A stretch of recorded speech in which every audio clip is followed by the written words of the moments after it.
ஹரே கிருஷ்ணா. அனைவருக்கும் வணக்கம். சுமார் 2000 வருடங்கள் பழமையான திருக்கண்ணங்குடி திருத்தலம்.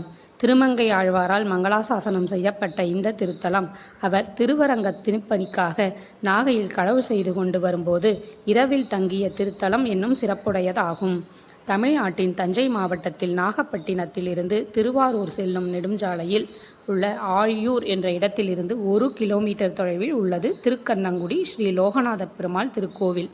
மூலவர் லோகநாதன், சியாமளமேனி பெருமாள் நின்ற திருக்கோலம். உற்சவர் தாமோதர நாராயணன். தாயார் மூலவர் லோகநாயகி. தாயார் உற்சவர் அரவிந்தவள்ளி தாயார்.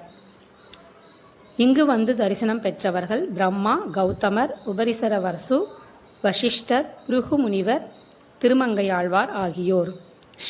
ஸ்ரவண புஷ்கரணி, இதற்கு நித்திய புஷ்கரணி என்ற பெயரும் உண்டு. 8 தீர்த்த கிணறுகள் இங்கே இருக்கின்றன. நன்றி. ஹரே கிருஷ்ணா.